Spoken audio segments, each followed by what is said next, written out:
안녕하세요. 판매자 시선 세상을 바라보는 꿈꾸는 이팀장입니다. 이번 영상에서는요, 네이버 쇼핑 검색 살아남기 위한 몸부림이라는 주제로 한번 말씀드려 보려고 합니다. 한국 이커머스 시장을 이끌어가고 있는 양강, 바로 쿠팡과 네이버죠. 이 양강인 쿠팡과 네이버와 그리고 그 밑에 이 XSC닷컴 연합 11번가의 차이가 점점 더 벌어지고 있습니다. 이 3분기 실적에서도 명확히 나타나는데, 이 네이버와 쿠팡은요, 이커머스 어떤 평균 성장률과 비슷하거나 그걸 상회하는 것들을 보여주지만, 이 나머지 업체들은요, 오히려 거꾸로 갑니다. 마이너스 성장과 혹은 이커머스 평균 성장률보다도 더 못한 성장률들을 보여주고 있죠. 그러니까 차이가 점점 더 벌어지고 있는 건데, 웃긴 건요, 이 양강인 쿠팡과 네이버 사이도 점점 벌어지고 있다는 겁니다. 쿠팡이 빠르게 달려나가고 있는데 네이버도 달리고 있지만 이 쿠팡의 속도에 미치지 못하는 거예요. 그러다 보니까 양강임에도 불구하고 쿠팡과 네이버의 실적 차이가 점점 벌어지고 있다. 그러니까 네이버 입장에서는 위기감을 느낄 수밖에 없죠. 불과 몇 년 전만 해도 네이버가 사실 거래액이 가장 많은 쇼핑 플랫폼이었거든요. 그런데 쿠팡에게 역전당하고 그리고 그 차이가 점점 벌어지고 있기 때문에 네이버 입장에서는 위기의식을 가질 수밖에 없습니다. 그럼 위기면 어떻게 해야 돼요? 그대로 있으면 안 되겠죠. 계속 변화를 하기 위한 어떤 몸부림들이 있을 거 아닙니까?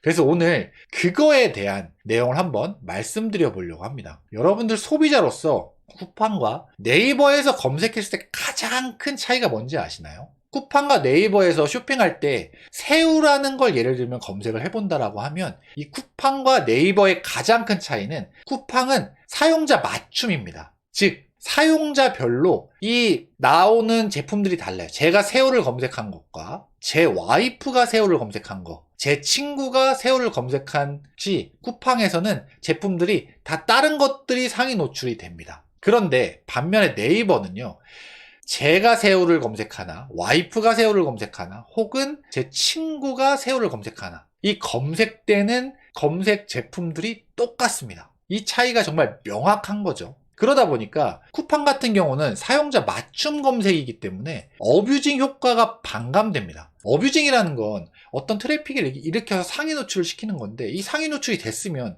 모든 사람한테 상위 노출이 돼야 되는데 그게 아닌 거예요. 그러다 보니까 이 네이버보다 어뷰징 효과가 반감되죠. 그리고 이 사용자 맞춤으로 제품을 띄워주기 때문에 어떤 쿠팡의 그런 어떤 AI 시스템을 통해서 이런 제품들을 띄워주는 거기 때문에 구매 전환율이 높습니다. 일반 그냥 상위 노출 제품들을 올려주는 것보다. 그에 반해서요, 네이버 같은 경우는 아까 말씀드렸던 것처럼 제가 검색하나 다른 사람이 검색하나 검색 결과가 똑같아요. 똑같은 키워드로 검색을 한다면. 그러다 보니 이게 좀 고인물들의 잔치라는 좀 비판이 있습니다. 예전부터 오래된 판매자들이 상품평을 많이 쌓아놓고 이 판매량을 많이 쌓아놓은 다음에 상위 노출이 되면 잘 밑으로 안 내려가요. 그러다 보니까 신규 들어오는 판매자들이 이 상위 노출되기가 정말 힘든 거죠.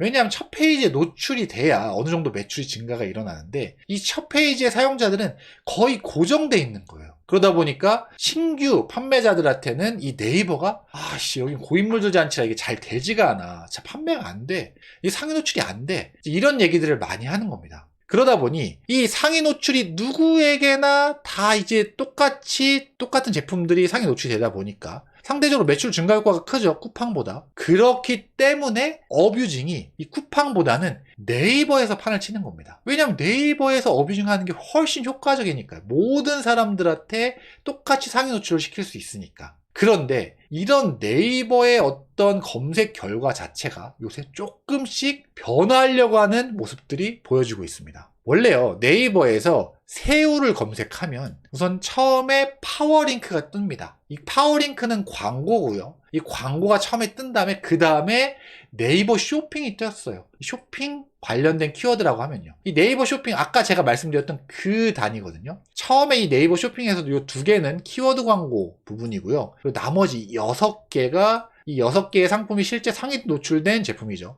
여기가 1위, 2위, 3위, 4위 이런 순으로요. 그러다 보니까 이 제품들은 한번 이렇게 노출이 되면 잘 안 바뀌어요. 왜냐면 리뷰도 많고 판매량도 많기 때문에 소비자들이 또 이걸 클릭을 많이 할 거잖아요. 상위 노출된 제품들을. 그런데 이런 네이버 검색 결과가 이제는 바뀌었습니다. 최근에 어떻게 바뀌었냐면 이 네이버 쇼핑 포유라는 게요. 이 파워링크 다음에 네이버 쇼핑보다 더 먼저 노출, 그러니까 가장 먼저 실질적으로 노출되는 상품들이 이걸로 바뀌었다라고 보시면 돼요. 네이버 쇼핑 포유가 뭔데? 이 네이버 쇼핑 포유는요, 맞춤형 검색 결과입니다. 소비자에 따른 맞춤형 검색 결과. 제가 이 새우를 검색할 때 이 제품 박상경 새우라는 걸 제가 한번 미리 클릭을 했었거든요. 그러니까 이걸 다시 새우라는 걸 또 검색을 제가 네이버에서 검색을 하자. 너 오늘 이거 클릭했었어. 너 이거 한번 다시 볼래? 라고 해서 이 사용자 맞춤으로 이거 먼저 띄워주는 겁니다. 그리고 이 제품과 관련된 제품들 그 뒤에 짜르륵 띄워주는 거예요. 그러다 보니 이 전에 이 상위 노출이 먼저 됐었던 이런 제품들이 이제는 상위 노출 효과가 조금 반감되는 거죠. 왜냐하면 이게 먼저 뜨니까 네이버 쇼핑 포유 이 6상품이 먼저 뜨고 그 다음에 네이버 쇼핑이 뜨다 보니까 이 상위 노출의 효과가 반감되는 겁니다. 아까 쿠팡과 네이버의 차이를, 검색 결과의 차이를 말씀드렸는데 이제 네이버가 쿠팡처럼 점점 따라가는 거예요. 원래 이 네이버 쇼핑 포유는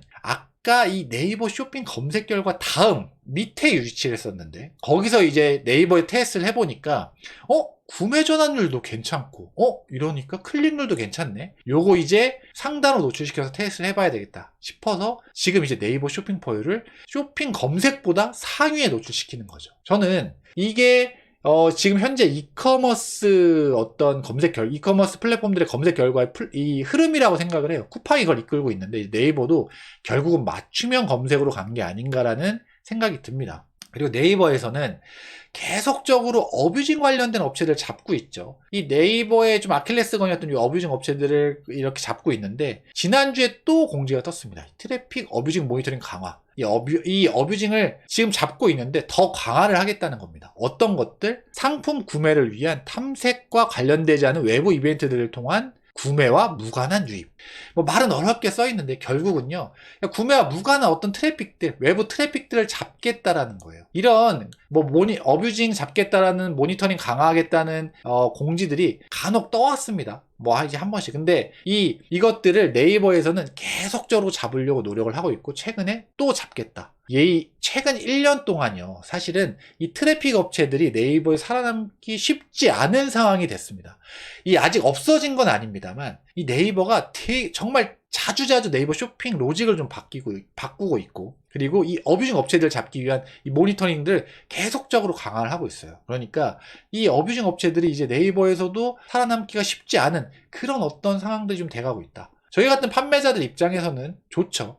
이 어뷰징 얘기가 나와서 말씀인데 사실 어뷰징에 대해서 긍정적으로 생각하시는 분들도 꽤 많아요. 제 주변에 보면 제가 이제 강의나 이런 것들을 하다 보면 어뷰징 이거 다른 업체들 다 하는데 저도 해야 되는 거 아닐까 이렇게 물어보시는 분들 많거든요. 그런데 제가 어뷰징에 대한 어떤 영상들을 몇 개 남긴 적도 있지만 어뷰징에 대한 제 명확한 의견은요, 저는 어뷰징은 이 트래픽 같은 경우는 마약 중독하고 비슷하다고 봅니다. 마약 중독하고 비슷한데 이 마약 같은 게 처음에 하면 기분이 되게 좋잖아요. 아니 내가 아무것도 없었는데 내가 마케팅에 대해서 제대로 알지도 못하고 해본 적도 없는데 불법 어뷰징 업체를 통해서 어뷰징을 하니까 운이 좋아서 상위 노출을 했어요, 제품을. 제품이 팔리네? 이거 뭐야? 이게 마케팅인가? 이러면서 사람들이 어뷰징에 빠져들어요. 그런데 이 어뷰징은 영원하지 않거든요. 정말 그 수명이 너무 짧아요. 그러다 보니까 이 어뷰징에서 막혔어요. 그러면 막히면 어떤 새로운 마케팅, 정상적인 마케팅 방법을 활용해서 어떻게 하면 사람들을 오가닉하게 유입시킬까, 이런 것들을 고민해야 되는데 그게 아니라 이제 막혔으니까 또 다른 어뷰징을 찾아서 헤매는 겁니다. 이 막힌 거 말고 또 다른 어떤 불법적으로 사람들 많이 이렇게 클릭할 수 있는 이런 거 없을까? 어떤 불법적인 트래픽 없을까? 계속 그것만 찾아다니는 거예요. 그러다 보니까 발전이 없고요. 그런 분들은 이렇게 다람쥐 쳇바퀴 돌듯이 계속 돕니다. 다른 사람들은 천천히 해서 쭉 계속 올라가는데 그 어뷰징만 찾아다니신 분들은 쳇바퀴 돌듯이 계속 그 자리, 성장이 없어요. 그리고 나중에 몇 년 뒤에 보면 이 꾸준히 하신 분들과 이 어뷰징만 찾아다니신 분들의 차이가 정말 많이 벌어져서 나중에는 따라갈 수도 없을 정도가 돼버립니다. 정말 그렇게 돼요. 제 주변에서 케이스를 보면 그런 케이스들이 정말 많거든요. 저는 여러분들이 사실 어뷰징을 안 하셨으면 좋겠습니다. 마약 중독과 비슷하다고 저는 개인적으로 생각하거든요. 이게 제가 마약 중독 전과 중독 후의 사람들의 얼굴을 가져왔습니다. 왼쪽 좌측이 마약 중독 전이고요. 오른쪽이 마약 중독 후예요. 같은 사람인데 같은 사람 같지가 않죠. 마약 중독이 되면 이 눈에 초점이 없어진다고 합니다. 그리고 막 치아가 막 부식되고 치아가 막 빠지고 막 이렇다라고 해요. 그러니까 사람이 이렇게 원래 좀 밝고 어떤 게 또렷또렷했던 그런 사람인데 눈에 초점이 없어지고 치아가 빠지기 시작하고 다른 사람처럼 돼버립니다. 이 사람들 차이 보세요. 저는요, 여러분들이 이런 마약 중독자 같은 이런 초점이 없어지고 치아가 빠지고 이런 몰골을 가진 판매자가 되지 않으셨으면 좋겠습니다. 처음엔 정말 유혹이 많을 수 있어요. 그런데 그런 유혹을 이겨내고 천천히 한 걸음 한 걸음 마케팅을 배우면서 올라가는 게 정말 여러분들이 장기적으로 이 온라인 유통 시장에서 살아남을 수 있는 길이라고 저는 확신합니다. 제가 오늘은요, 네이버 이 쇼핑 검색이 이커머스 시장에서 살아남기 위한 몸부림이라는 주제로 한번 말씀드려 봤고요. 오늘 제 영상이 도움이 되셨다면 좋아요랑 구독 그리고 댓글까지 남겨주시면 제가 다음 영상 만드는데 그리고 이 채널 유지하는데 정말 큰 도움이 됩니다. 다음번에는 더 좋은 영상을 찾아뵐 수 있도록 하겠습니다. 이상 꾼꾼이 팀장이었습니다. 감사합니다.